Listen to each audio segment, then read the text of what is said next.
it's one of the first things we actually did was had a barbecue, very very Kiwi way.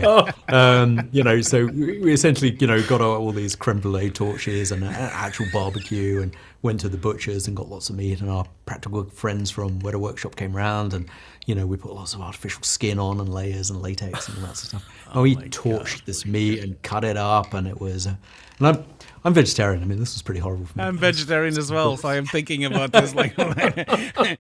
Welcome to the VFX Notes Podcast. Today's episode is sponsored by Action VFX. Action VFX has been powering your shots for years with our assets, but now we've got something for your career. This year, we are now launching the Academy. We are building courses to further your skill set and develop your career, and to become irreplaceable at any studio that you choose.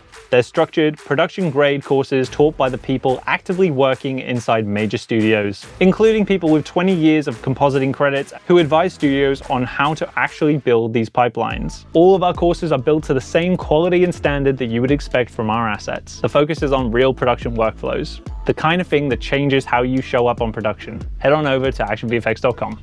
And now on to the show.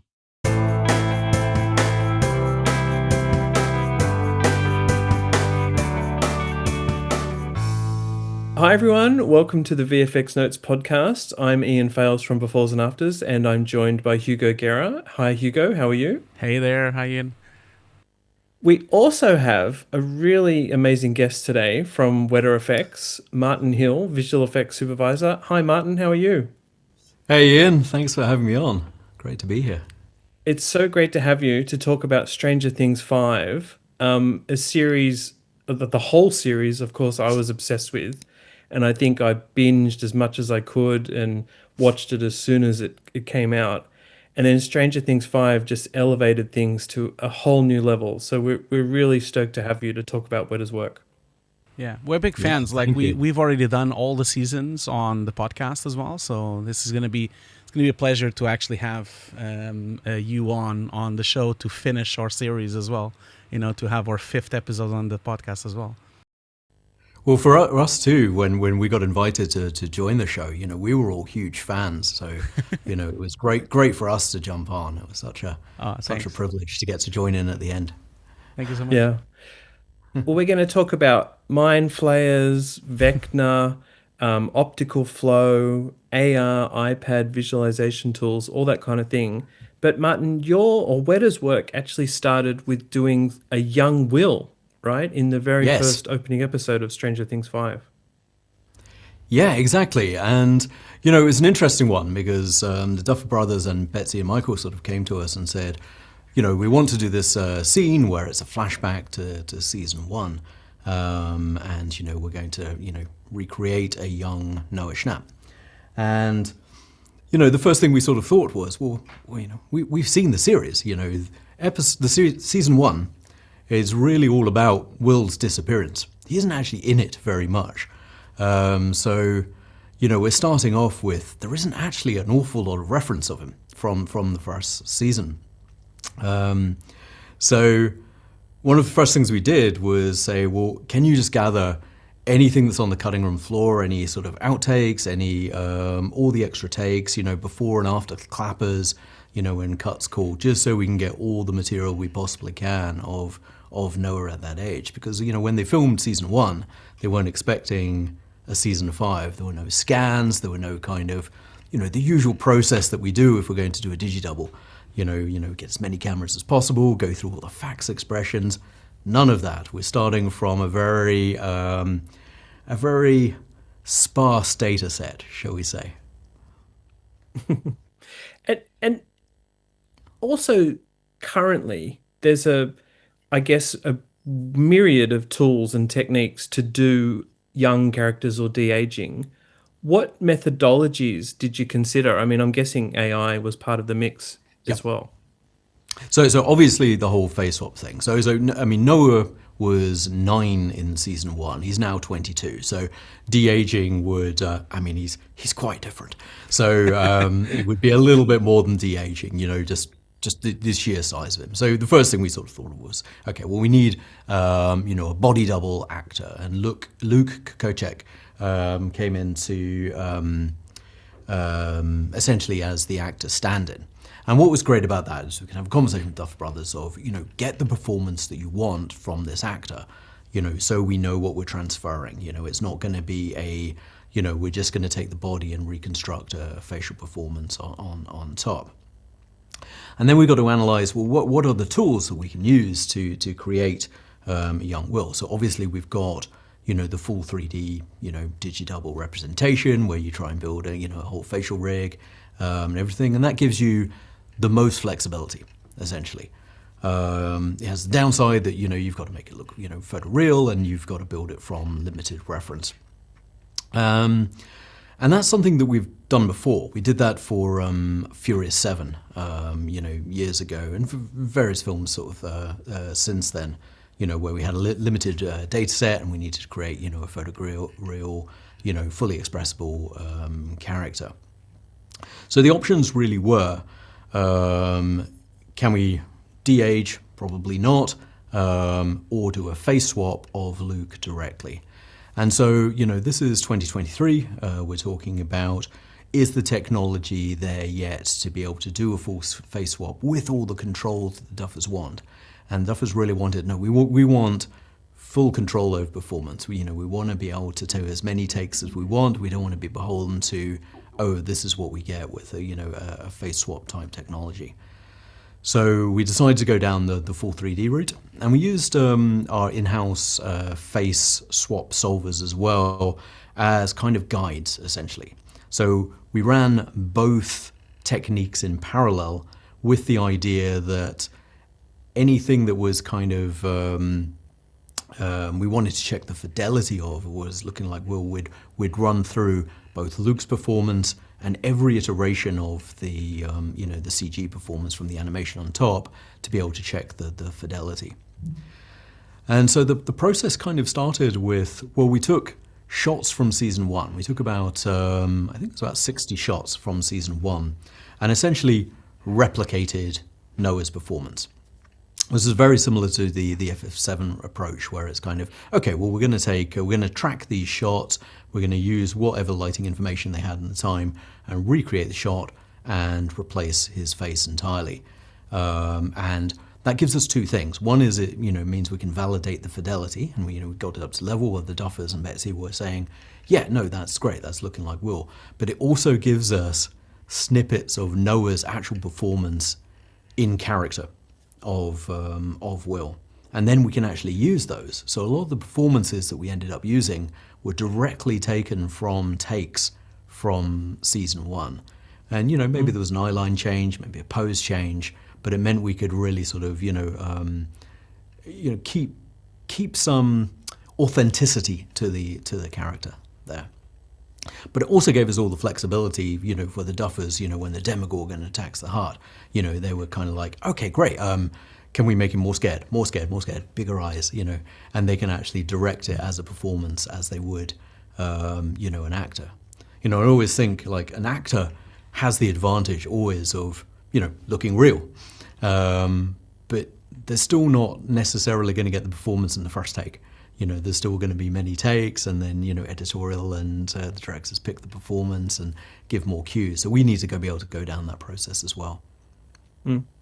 And I'm guessing, like, Martin, you were talking earlier about the many techniques that you could have probably picked up apart from the full CG route. I'm assuming also there was probably, this is 2023, as you were saying, some limitations in terms of resolution, right? Like if you would have went to a full facial replacement, I mean, Netflix is known for high quality 4K. I mean, this would have been a challenge, right? Probably. Absolutely, and that was one of the first things that we asked: is this 4K? Yes, absolutely. It's yeah. Like, how close are we getting here? And they're like, well, here's the framing. It's like, gotcha. Okay, so that kind of gave us the a steer towards going digitally, but it still means that for performance and any kind of the nuances that you need to get out of a digital character, you could still run our in-house software, which at the time could only run sort of 2K, look at it and go, okay, how does this feel? You know, our brains are really, really tuned to being able, you know, for recognition and for all the emotion that a character is sort of seeing. You know, if you see someone you know, you recognize them straight away. But not only do you recognize them, you know, in an instant, you can tell whether they're in a good mood, they're in a bad mood, whether they're tired, whether they're, you know, even by the way they're holding their bodies. You know, we're very, very attuned to being able to tell that. You know, it's a, you know, a basic sort of survival thing that, you know, we know about. So when you run the FFS, you know, you can compare the CG and the FSS, and you'd run these kind of almost like this sort of knee-jerk reaction tests of, you know, you play the clip once, okay, does that immediately feel more or less like Luke or like Noah or like, you know, Noah's sort of brother, you know, where you sort of go down the lines where, well, it looks real, but is it really Noah? And then is it Noah in character as Will? And, you know, the Duffers were really sort of, you know, helpful with that. And Noah got involved as well for steering Luke's performance to get some of the same kind of cues. So we based it all on Luke's timings. And that was super important because, you know, your body and your face are very tied together. You know, if I'm about to say something and, you know, I gesticulate at the same time, if those are out of sync, you know, if I gesticulate without, you know, moving my face, you very quickly pick up that you've just essentially got a floating bobblehead. So keeping Luke's timings for the body was essential. Now we had to rebuild his body for quite, you know, a few shots, but at least gave us a very sort of solid starting point. Yeah, and I think the funny thing as well is because this is the first thing that shows up on the episode, on the season, the entire season. This is really tricky, right? Like I'm assuming that you guys were a little bit nervous about that because, you know, it's been a while since we've seen Stranger Things.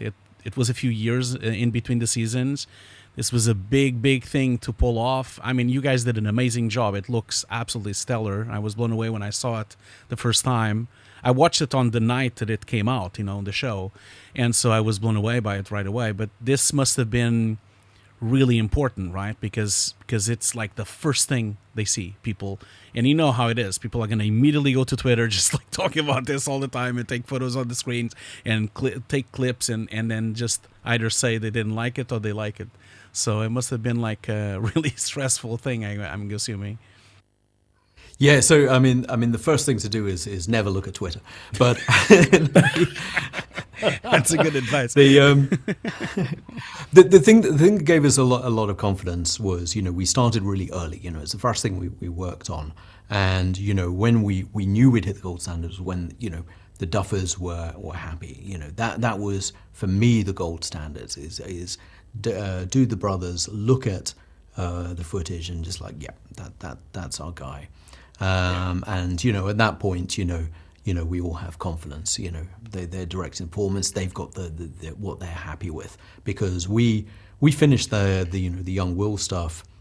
Must have been about March or April when we finished, you know, the whole, you know, episodes, sort of October, November. We had a lot more time to work on it if we needed to.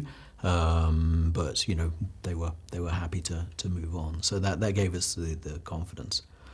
And what was really interesting was, you know, comments around Will about likeness. There was an interesting issue that we came up against.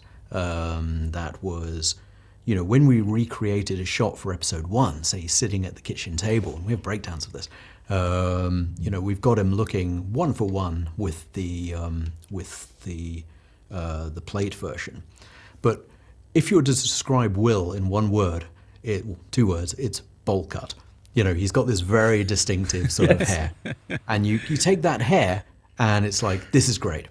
But Will, in the story for this, he's been in the upside down for, you know, 2 weeks, a month or whatever. He's bedraggled, his hair is sort of stuck to his face, it's wet, it's damp, he's pale, he's ill, he's sick, you know, he's got sort of bags under his eyes. So once we made Will and had him look perfect, we then needed to, like, you know, stick him in the shower and then, you know, put loads of extra makeup for all the kind of the, you know, the tightness, as you would to an actor on set.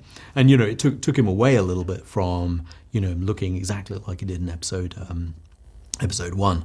But I think, you know, what I'm really proud of, you know, there's a bunch of really, really tight shots in the library where Vecna is, you know, coming up and talking to him, and he's got the pipe in his mouth, where we have the all that makeup on, and you can see all the corruption from the tendril going into his mouth and the little veins. I mean, I think that holds up, really, really well for how to looking like Noah, essentially, with all the makeup in play.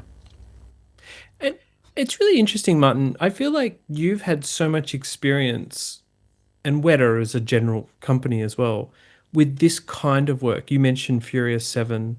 I think you might have done something for one of the Hunger Games films as well with Philip Seymour Hoffman. And there's just other characters, where you don't always have maybe the optimum way of doing it with, say, a head cam or something like that. But you've got to come up with a solution. And that's what you seem to do here for Young Will. Yeah, I mean, it's interesting when you're working with limited resources, because, there is kind of a procedure for making a digidouble. You go and get the scan at ICT or wherever. You get, all the fax reference. You put dots and face. You put stereo head cam on. All of these things, and then there's a process that you can step through. Now, what's really interesting is if you've got limited amount of input data, if you like, what that means is the whole crew needs to pay really, really honest attention to every step of the process that you're going through. It means you're kind of looking at everything afresh. It's kind of, how are we doing this? And I think all that level of extra scrutiny can sometimes actually give you a better result in a way, because you're not taking anything for granted. You're not going, well, this process worked on this character, let's run the same process on this. And you may be missing some things along the line. But it means, obviously it takes a lot longer, but it means every stage, you're not just sort of taking from the scan, oh, well, the eyelids are this thick, or, when his mouth's open, the opicularis stretches in a certain way. You have to observe every quality and get that transferred much more manually. So you're going through at a much more granular level to sort of tick things off. And I think sometimes that can actually yield better results. Right. Well, we should probably move on to some of the other work. I think the Demogorgon attack in Holly Wheeler's house is incredible. And there's, there's a lot of stunt work there. There's a lot of crazy views of the upside down a little bit as they're coming through the ceiling and the walls. Tell us a little bit about, what plates you received for that Demogorgon attack. Yeah, the plates were interesting. So you've got essentially you've got this environment within the house where DOP has set up lots of flashing lights. So the whole you can see is, if you're in the right side up and something from the upside down is sort of near it or in the upside down, all the lights are kind of flashing. It's well established. Now, when you're matching CG lighting, you go in there, you've got your HDRI, you've got your silver ball, you can match the lighting. When everything's flashing, it's like, okay, that makes everything a lot harder. Every frame is different for the lighting there. And in the past, I did a film called Prometheus where we had a sort of a similar flashing scene, and we were able to say to the DMX operator, the lightboard operator, look, can you make this sort of random cycle of flashing lights? Can you make this like a 20-second loop and just repeat it? And they're like, sure, okay. And that's great. Then we match it once, and we know what the time offset is for every shot. And, once we've got that in place, it kind of comes together a lot quicker. But for the Wheeler house, you're in a different room, each time. The walls are wild. The DOP is relighting each shot, quite differently, for totally legit, creative reasons. So we don't have any of the kind of information to be able to recreate the lighting easily, in a kind of a procedural way. So we had to come up with a technique for that. So we can do it manually, we know where the lights are positioned in every shot, but then, you've got the arduous process of a lighting artist going, okay, well, this light's sort of brighter here, and it's darker here, and brighter here, darker here, and times that by 20 lights, it starts to get a bit problematic. So we thought, well, it's 2024 at the time. Is is there a machine learning way we can come up with, working out which lights are on and off? And it's kind of, okay, well, we've got a CG contact geo of the space.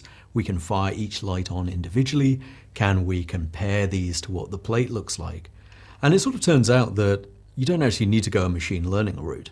You then have something which essentially becomes a minimization algorithm. So, you've got, okay, each of these individual plates or images are for each frame of each of the lights. I can set a random value for each of those, and then over each iteration, I can adjust each of those lights slightly higher or slightly lower, find a gradient, and then do a gradient descent to be able to kind of arrive at a solution for what is a global minima for the problem of what is the optimal lighting for that shot. And that worked really surprisingly well. It essentially meant what became sort of an extra 2 or 3 days for each of the lighters to do, and the general hit and missness for the different shots to something that became very tractable. The lighters would set up the shots as they normally would as if it was a still frame, run this process. It took 10 minutes on the wall, came back in and gave us all the kind of the lighting curves. And it gave them in a way that was still quite easy to human adjust those. So we could still get in there and do creative lighting if we want. Because generally, for the Demogorgon in particular, you've got Kara in the scene, and Holly, and Kara playing Karen, and Yep. You've got a guy in a grey suit, possibly holding up a head flag for where his head is going to be for eyeline, which isn't really going to be lit perfectly as the DOP would want. So you still want to be able to creatively adjust the lighting on top. But what this tool gave us, we called it Marimar in the end, which is Tereo Maori for moonlight. It's quite nice. Was it gave us all the cadences of the lights. So, it really had the feel of the lighting on set, and it meant we could sort of drop it in, a few manual adjustments, and the lighting came together really well. And not only that, it gave us all the dynamic sort of chandeliering of the shadows from the Demogorgon and that. It meant something that would have been quite a time-consuming problem became a sort of a bit of a no-brainer, and we could concentrate on the look of the shots more. I think Hugo would also be really interested in some of the compositing challenges of that particular sequence, right, Hugo? Yeah. Well, what you explain is also similar to what you guys end up doing on Vecna himself as well, isn't it? It's a system that you can then do the flashes of lights as well.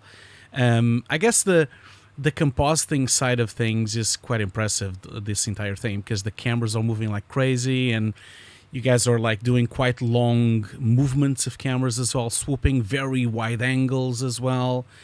I mean, there must have been huge challenges for compositing with this, right? Like, because you guys were taking care of all these swooping shots with a full CG character over there. I mean, how did you handle the tracking, and how did you end up taking care of compositing this monster in? Like, how was that challenge? Yeah, I mean, it was pretty sort of standard approach to a certain extent. We track the camera, we have scans of the set, so we build essentially contact geo, we call it, of the set, things that we need to be able to apply shadows on. And one of the things Marimar gave us actually in the light mixer was control over all those lights and comp, and also the shadows. And then you'd also get all the automatic sort of inverse colors of the shadows to be able to project back onto the plate geometry. So if you've got a warm light, shadow is cool essentially. So all that sort of came along, for free for the ride, but was still kind of tweakable if the compositor wanted to. So the lighter takes care of all the renders, gives out all these passes to the comp. That comes in as a light mixer, for any kind of final. Okay, tweaks. so you have like a system of nodes inside of Nuke, for example, like where you actually can control all those AOVs. I'm assuming this is all deep, most likely, and then you you can control it with the sliders. You can control and nudge it, and just basically put one of the AOV more and the other AOV less, and just animate. I mean, of course, the animation is already there, like you said, because it was already kind of matching the set. But if the the Duffer Brothers wanted to change something or make a more dramatic part or make it a bit more scary, you guys could go in and just like maybe remove one of the lights or put another one more increased. Add a bit more of that kicker in. Yeah. And particularly when it came to, because what the DOP couldn't see and what you couldn't see through the camera on the day is, they're looking at, a guy in a great suit who's kind of, there's some quite comedic plates where you've got, this, it's meant to be this roaring Demogorgon and, Karen and Holly are like screaming and, stepping back and going all aggressive. And, there's a guy in a grey suit who's just sort of walking forward holding a stick with a totally impassive face. And so, there's not really necessarily the performance beats. So with the Demogorgon, he's got no face, but we needed to imbue it with, character with all the petals and the physical motion. So, and that transfers through into lighting. If it's petals open, we want to make sure that there's a light beat, that heat hits, all of those teeth at exactly that moment, just to make it really, zing in the shot. Yeah, it's the old school the little lamp on the eyes of the actors to make them pretty, like it's kind of the same thing. 100%. Yeah. And that isn't necessarily there on set because the Demogorgon isn't there. So, yeah, exactly. So we've got all those controls after the fact to be able to tweak those in place. And so it is really funny, and I can't really understand how they can't laugh their ass out when they're shooting something like this, because the people with the spandex look really strange. And you guys also had, I saw on the breakdowns, the Visual Effects Society, you had a really nice suite of LEDs as well to make the fire integration as well.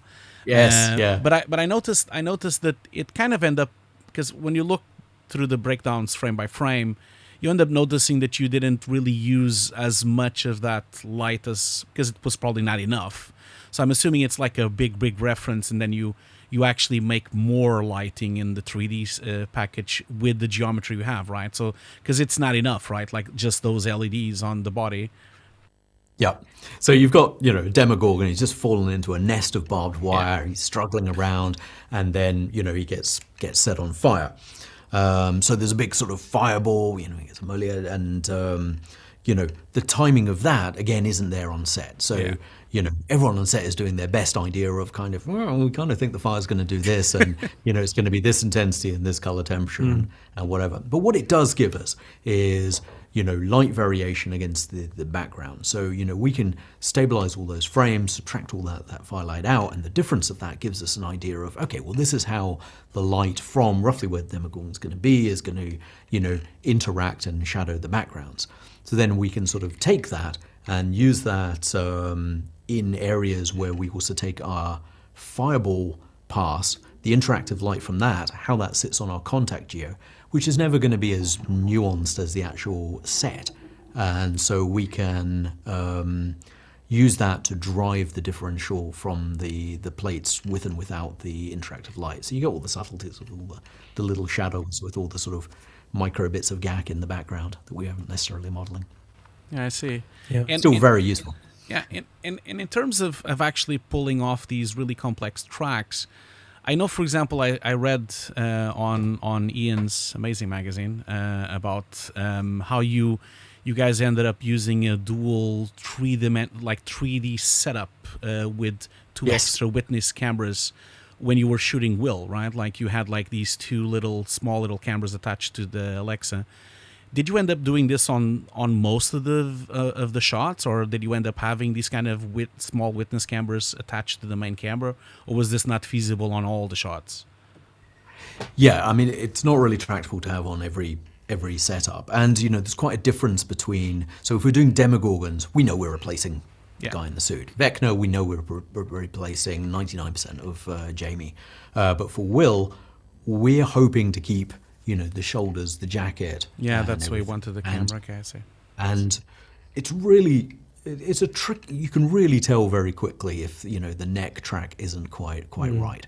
And, if you track a head and you track a body and the neck is just sort of like a pipe that goes in between the two, then it kind of swan necks around and it's got this sort of, you've got to avoid that. It stands out like a sore thumb. So we wanted the best possible fidelity tracking data.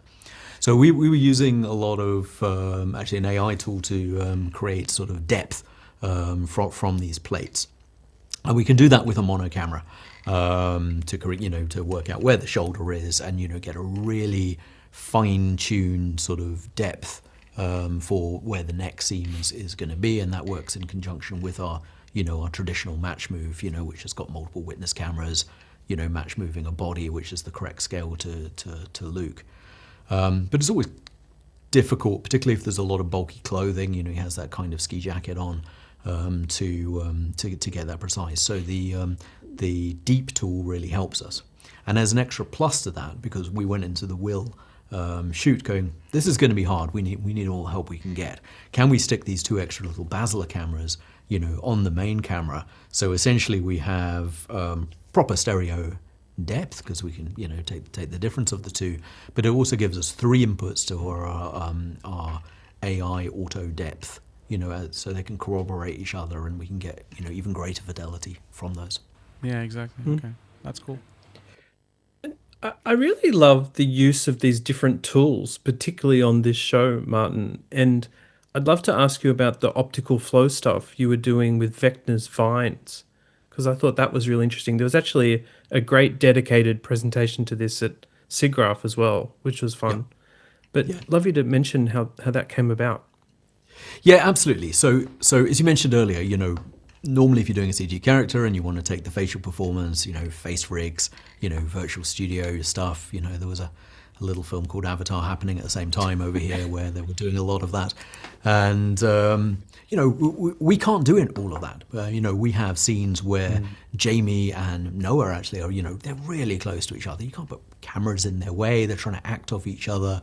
We want to get the best possible plate performances out of them. So we want them to be able to act more naturally. And also it's a plate, it's, we're shooting on a set or a location where we want to keep, the background as much as possible. So the question is, okay, well, how do we take Jamie's performance when we don't have all these witness cameras and recreate it in such a way that, it's going to be the performance that the Duffers directed and Jamie acted on the day. And that boils down to, the prosaic way to do this is, okay, well, we build a Vecna 3D head and we match the animation, eyeballing it best we can. And, we refine until we're perfectly on track. And that's going to be very time consuming and also involves a very complex creature rig because you've got on the face, because you've got not only like the 200 odd muscles or so that we put into our face rigs, but then you've got all the fantastical stuff. You've got all the vines, you've got all the kind of, the keloid scarring, you've got all the kind of, all the different structures that are visible on his face. So rather than go, and we knew his face was going to be CG. We essentially kept a little bit around the eyes, sometimes the inside of the mouth. Some of the shots are just full CG, and the body is all CG. So why does it have to be CG? Because design-wise, he's got all these tendrils and hollows and things which pulse and flow and animate. They've got this kind of constant sort of flow running through them. Can we just stick them on top? Kind of, but they're also embedded in the skin as such. So our approach is much more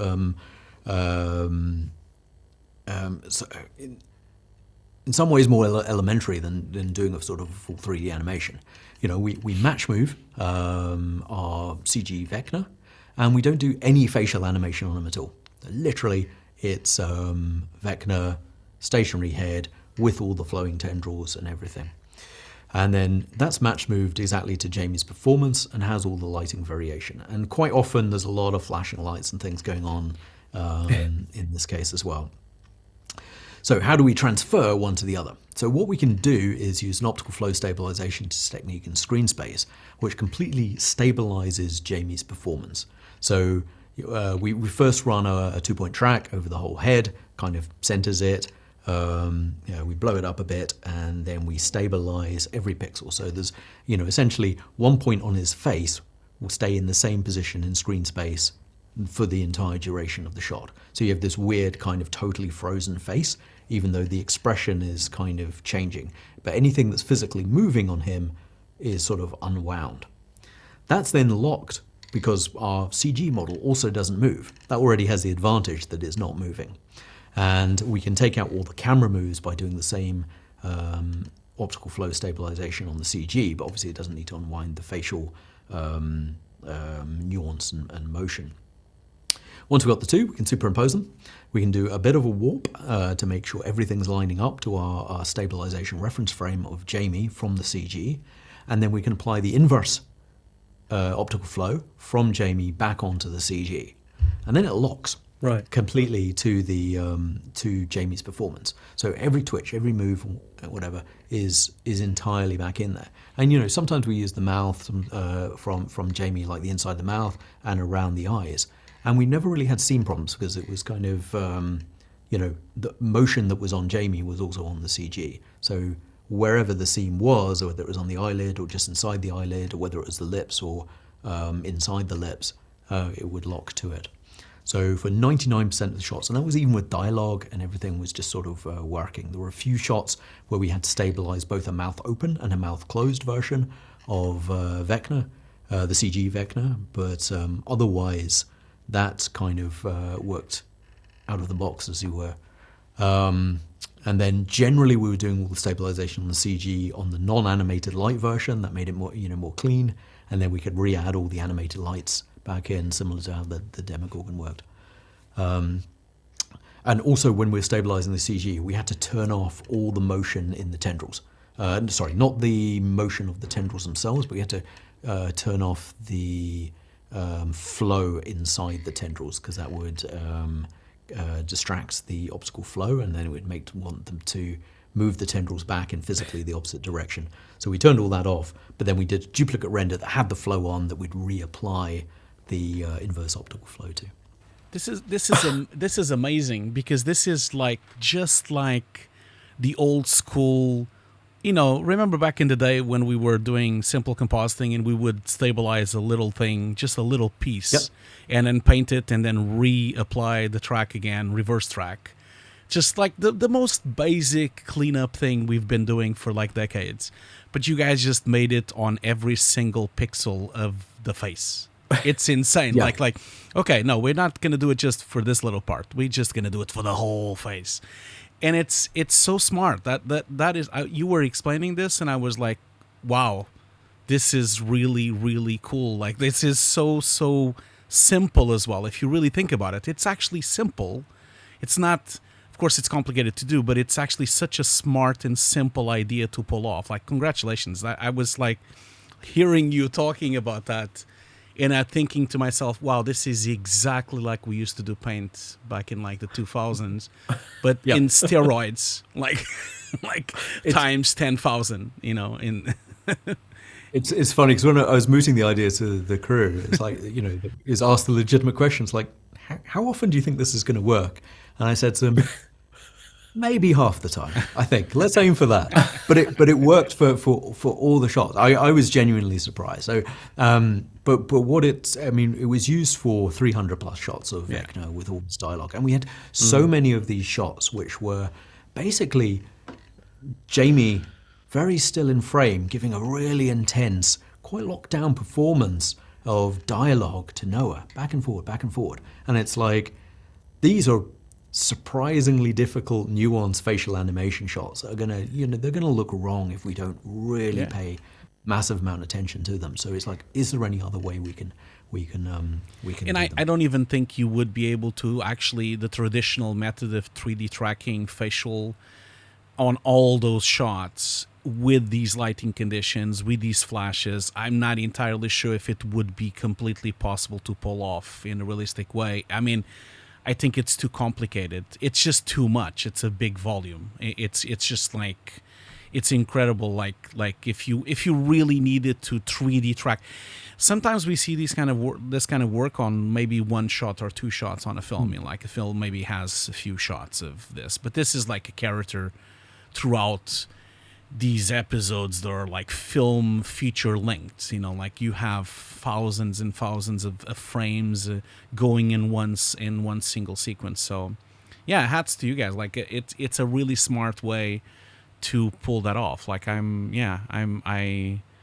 yeah, it's cool. It's really nice. It's like really Yeah, I mean, you've hit the nail ahead on the problem there. It was just the sheer volume of shots would have. I mean, when we counted, because we bid it out as animating and even creating the whole facial rig to do that, and it was kind of like, okay, well, here's our budget. Here's what we need to be able to do that. So, you know, we sort of went in with the attitude of we need to find another way to do that. And you know, we had Inda and Massa, our comp soup, and our technical comp soup did an amazing job of putting that together. And it was actually using a tool that we wrote 15 years ago, actually, called Thistle, which is an optical flow tool here, which works slightly differently to sort of smart vectors. It's more time continuous, and that really benefited us. We tried it through other optical flow packages, and yeah, because I was going to ask, like, I'm assuming this is in house, because I'm not entirely sure. I mean, as much as I've used vector optical vectors in Nuke and tried to do things like this, like it's not very accurate. It's not very high resolution. So you guys couldn't. You've built this in house, a complete set to do this. Okay, I see. And then there was the pipeline on top of it to make it purely work for Vecna and the kind of shots we had, and it essentially, brought down the per shot cost for the animation down to a really sort of tractable level, and it just meant we could spend much more time finessing the shot. Yeah, and you can tell that, like, it's such a magnitude of difference between the Vecna of the season before. You know, it looks amazing on season 4, but it's much more based on the suit, and it's much more based on the physical prop, and then of course a lot of CG on top. But on that season, there was no way you had so much movement on the veins. I mean, the veins movements became a character, really, because when he's scared, he's moving a lot, and it gets spiky sometimes. Sometimes it gets a bit more pulsy. Sometimes it gets more angry. You guys really went to town with it because it's so different. And even him, Vecna himself, like, he looks much more dangerous.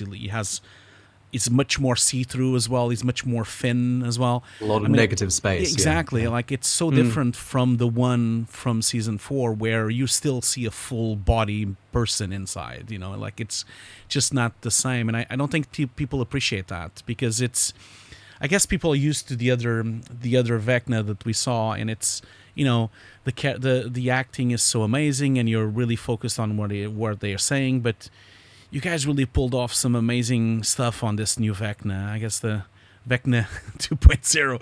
It's probably 2.0. Yes, yeah. Yeah. Yeah, it's it was really interesting from a design perspective, because it's kind of like, you got this really cool character in Vecna in season 4, and you know, he's totally menacing. You know, but he's overcome at the end of season 4. So it's like, we need to bring him back, and he needs to be he has to have the scars, in terms of his scars appearance. of what happened. Yeah. Exactly. And so it's kind of like, okay, well, design-wise, what are we looking for? And so we need to make him more powerful. And you know, there's Betsy made a really good comment of it. You know, he looks like he's been on the Ozempic and also been working out, because he's much broader and but you know, thinner in the waist. You know, he's got some bits missing, but you know, he's been burnt alive, and his body's reconstructed itself from all the corruption from the Upside Down. So all these vines and tendrils and all this sort of cooked, you know, sort of flesh that's on him was all sort of part of the design. So it's like, okay, well, this is great. It's like, you know, how are we going to actualize this? And you know, it's one of the first things we actually did was we had a barbecue, very Kiwi way. You know, so we essentially, you know, got all these creme brulee torches and an actual barbecue, and went to the butchers and got lots of meat. And our practical friends from Weta Workshop came around, and you know, we put lots of artificial skin on and layers and latex and all that sort of stuff. And we torched this meat and cut it up, and it was. And I'm vegetarian. I mean, this was pretty horrible for me. I'm vegetarian as well, so I'm thinking about this. Like, yeah, I saw the clips.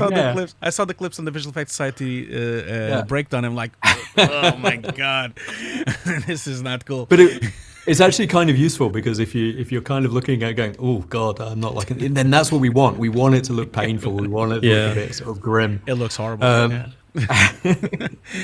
So we, and we were sort of slicing it up and, cutting into the meat. And then, we just scanned it, as if it was objects. So those aren't just sort of textures or reference. We were literally using, geometry from that and building them out of all these sort of chunks, which was really well, fun. it really works, and the sharding and torching surface and all the texturing, it really is a high level compared to the Lux Vecna we saw. I mean, it's so detailed. It is so detailed. I watched the season. I haven't bought the Blu-ray yet because I know the Blu-ray is out now, like the big box thing. But I watched the season when it came out in a 4K projector and HDR, like on a really big projector. And nice. You guys really went to town with the detail. Although of course it's Netflix, so of course it's a bit blurry and it's slightly compressed, and the signal is not as best as a Blu-ray. But it's even through that murky look that the streams usually have, from the quality of the stream. There's so much detail, so much detail. You see it all through the screen. And yeah, congratulations. I think you did an amazing job. You really made him look like meat, for sure. He really looks like he's a charred barbecue, mess. It's awesome. Oh, thank you. Yeah. Yeah, it's so good.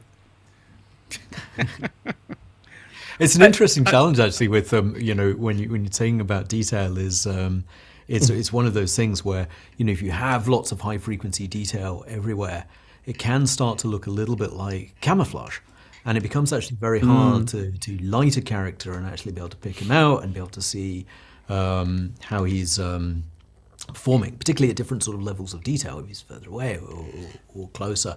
So we need to spend really honest attention looking at not only negative space in his physical body, but also areas of rest on the design and showing sort of like a coherent flow that showed broader shapes, and the tendrils and the flow really help with that. So designing it so you could still make out the structure at sort of different levels without it turning into some kind of camouflage mush. Incredible work. Maybe to continue that theme just a little bit, Martin, in terms of Wētā's tools. I know for the Mind Flayer, this is such a huge character that needs to be imagined when filming. And I believe you used Wētā's own iPad AR tool called Toro, is it? Yes. Yeah, yes. Tell us a bit about that. Yeah, that was excellent, because the Mind Flayer it's enormous.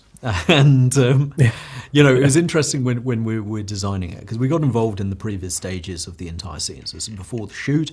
And originally we were going to be shooting that whole scene in Plaza Blanca in New Mexico. And, we couldn't actually get the film crew in there, the cranes and that. So in the end it became a digital set, but we shot on location for the ground in Atlanta for it. So, you've got this sort of tricky sort of setup of how do you make a monster that's, huge, bigger than we've ever seen before in Stranger Things, and terrifying. Where do you sit that? How do you make it, so it's its legs are up in orbit somewhere. I mean, you could make it any size, essentially. And it's really hard to get a gauge of that when you're just sort of designing in sort of 2D images, on a screen. So when we were designing some of the previs, because the size of the Mind Flayer also sort of dictated the size of the arena, if you like, of that kind of final battle and how we'd come in. We wanted to make sure that our environment, worked for the size of the creature and vice versa. So Toro was really helpful with that, because, when we were designing the creature, we can just look at it, through, VR, AR sort of setup, and, you get an idea of what, the kid's eye lines are going to be. Well, okay, they're standing next to it, they're looking up at the head, how high are they looking? And you get a real sense of how big is it really that you don't quite get when you're just looking at sort of 3D models. And that really helped us nail down the size of the design. But then on set, because, we have the previs of all the different shots sort of all loaded up, the cameras, we can go in with the AR tool, and the duffers could look through it and go, right, where's the Mind Flayer here? And it's like, oh, right, yeah, no, it's up there. And, they can set the eye line more, and it just means everything's much more sort of integrated. Having that's why they stand up on the hills to fight him, really, because I'm assuming that's why they decided to put them upstairs. Otherwise, the fight was going to be very, very different, really. Which is really like the only thing that I have to say about that. Maybe a little small nitpick, nothing to do with you guys, of course, with your amazing work. But how the hell did they got up there? Like, that's the first thing that when I was watching it yesterday, I was watching the final episode yesterday, and I was like, oh, like they took them like 30 seconds to get up to the hills. Like, how did that happen? Like, did they teleport up there? But I understand that from a story point of view, it's impossible. You can't have the fight where they're just poking the little eggs, I guess, or something. Poking them from below, yes. From below. Yeah. It had to be more spectacular than that. So they had to go to higher ground to really do this, because supposedly, I mean, according to your own stats from the Visual Effects Society breakdown, this is 180 meters long. Like, this is huge. This is like so big.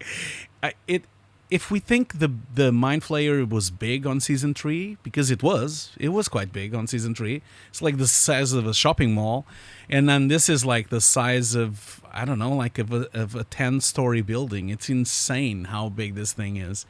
And the scale is really well constructed. I think you guys did an amazing job, because that's usually the challenge with these kind of shots, which is to make them look big.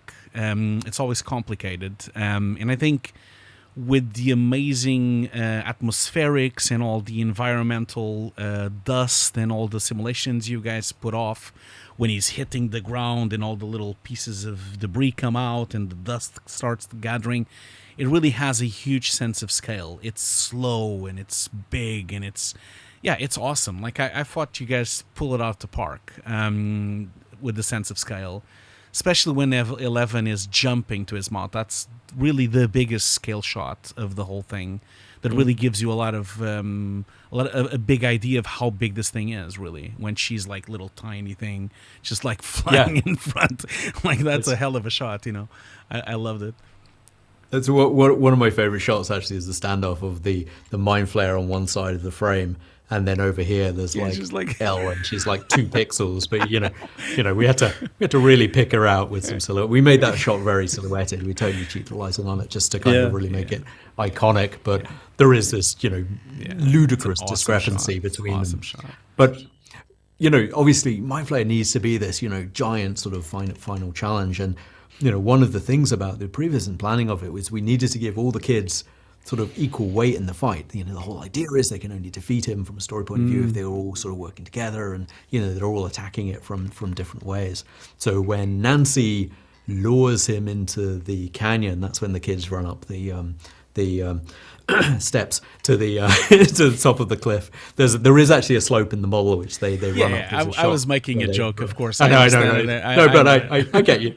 A little bit of storytelling magic. I think it works really well, and I think it's actually brilliant, the idea that they all come together and all of them do their part. Even at the end when she's decapitating him, even that part, all of them did something. Even the parents ended up doing something on the entire fight, and I thought that was brilliant, because otherwise it would have just been like a Superman moment of 11. That would have been it, and I think it wouldn't have been as powerful as it was, really, to be honest. Like, I think it was quite powerful to see them all come together. Speaking of amazing shots, my favorite shot is when you guys are just behind 11 when she's jumping in through the opening. It's like the typical Bourne Supremacy shot of him just flying through the front. It's awesome. It looks exactly like that Bourne Supremacy shot. I thought it was awesome when the cameraman is just flying with her. Like, that's such a cool shot. Thank you. That was a fun one to do, and you've got this massive Mind Flayer, and it's like, well, is it going to have this little thin membrane that she can kind of punch? How is she pushing through? So, I asked our effects team. It's like, can you give me a few layers? Put a skin layer and a fat layer and some muscle layers and maybe another fat layer and whatever, 5 or 6 layers. I think in the end there was about 35 layers of stuff that's being pulled apart there. It's kind of crazy, but it made it really, really effective. It feels really visceral. There is so many layers on this thing. Like, as a compositor, I'm like looking at this thing and I'm thinking, wow, these nuke scripts are probably big. Like, it's just insane the amount of stuff you guys have here. Besides all those layers you just talked about, I mean, you guys have saliva, and then you have dust, and then you have debris, and then you have gunshots, and then you have fire and debris from the fire, and egg sacs and liquids of the egg sacs. I mean, it's a monumental task to put this together, including the shot itself, because there are people there. Like, you actually shot this in with some blue screen plates, and there's actors there, and then you actually even end up having to do the depth pass as well to try to integrate them. This is really a massive challenge. Like how was it dealing with this? Because obviously you had to separate all this in parts and composite them in sections, and I'm assuming pre-cache part. Like, this is a massive undertaking to comp a shot with so many layers, even today, even these days. Like, how was the challenges of that?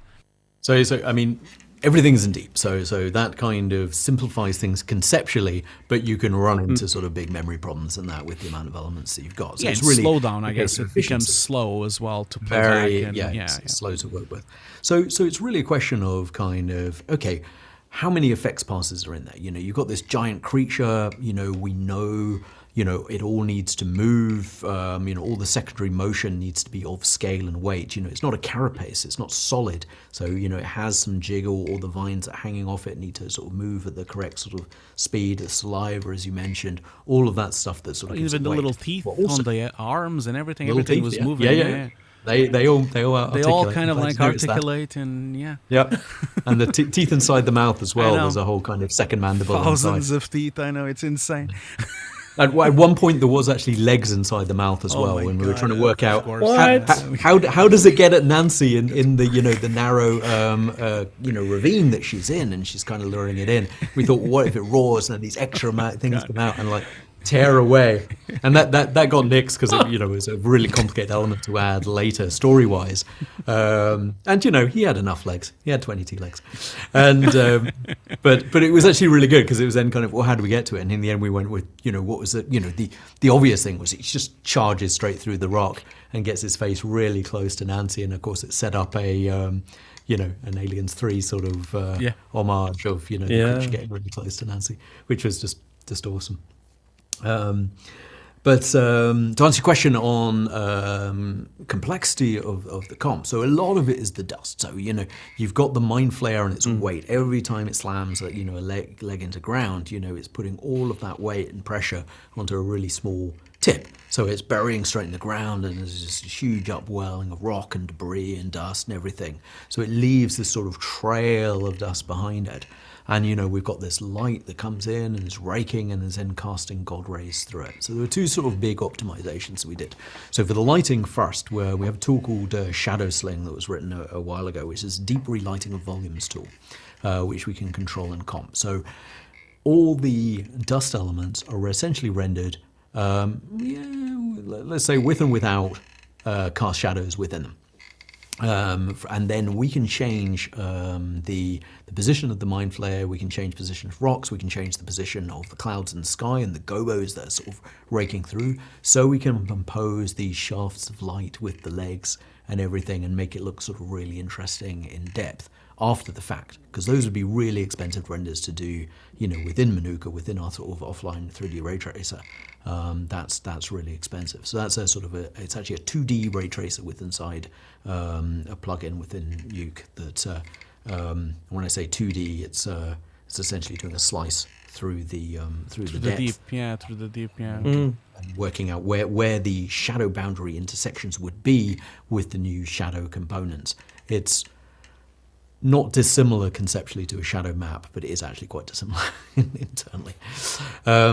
And that's great, because that means we can move the light, we can move our gobos, we can move the monster and not have to relight all the volumes. And it's like, okay, well, if we move the monster, we need to change the volumes of where the feet are impacting. It's like, yeah, cool. So all of the impacts that you see in shot, that actually happen in shot or just before the shot, are bespoke sims for that particular shot. So those are ones that we need to simulate and create, you know, so you see, you know, the exact impact. But then we have all the historics, which, you know, it's kind of, okay, it's got 22 legs, you know, in the preceding 50 shots, you know, however many legs have landed, and, you know, this dust cloud as, some of it's landed, some of it's dissipating, it creates this sort of haze behind. So we had all these sort of legacy leg impacts that would be scattered, and layout place them in. They mapped out all the footsteps, to every position, placed all these volumes, and these are essentially pre-canned ones that could then be lit through shadow sling and be just really efficiently put in within the comp. And it also meant as well in the comp, we could just move them around a little bit as well. If we wanted to just compose, make a bit of negative space in the dust, we can cut holes in them or move these dust elements, because leg continuity between all different shots doesn't really matter so much, as long as you get the feel of, where it's come from. And especially because, if this was really, really true, if it's real, it would have been so much dust that you wouldn't see anything. It would have been just like a fog of dust, and then you wouldn't see the action. So I'm assuming you guys have to have really a lot of control so you can artistically remove some excess atmosphere on certain moments, because otherwise we wouldn't see anything of this fight. And I think that's brilliant. I saw that tool that you're talking about in action on the Visual Effects Society breakdown, where you actually have this thing where you even write Stranger Things on the shot, which is awesome. You write it on the floor as well. So it's really cool because you can lit up and then actually put the viewer's view and eye line to look at certain things that are happening by pumping 100%. Up these volumes. Yeah, which is really nice. So essentially, you've got the Mind Flayer, it's coming in frame, it's like, okay, I've got this raking light, but I really want everyone to focus on the face, on the raw there. Yeah, so I'll put a gobo in for the shoulder and cut out some of the legs around it, to kind of frame it a little bit. And that's, reasonably straightforward to do, because you can essentially look through the light and go, well, I want light to land on the head, and I'm going to gobo out these areas.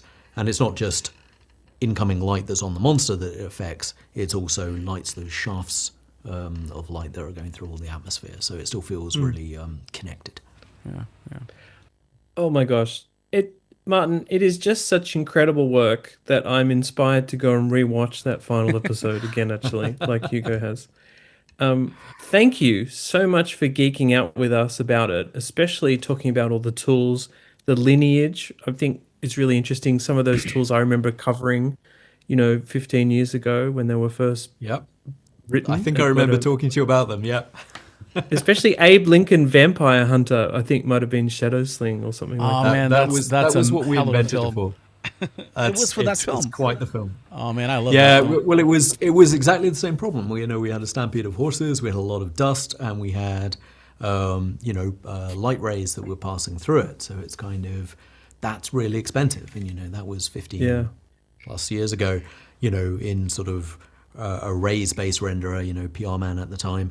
And okay, well, how can we make that tractable? But what's super interesting is what made things possible back then are now really good efficiencies and really good tools that we can use now, so we can concentrate on making the images. I mean, yes, we can go in and render these all in one pass and just about fit them into memory now, but it's not the most creative way of making things. You still want to have that control, so speeding that process up so you can really get into iterations, that's the values.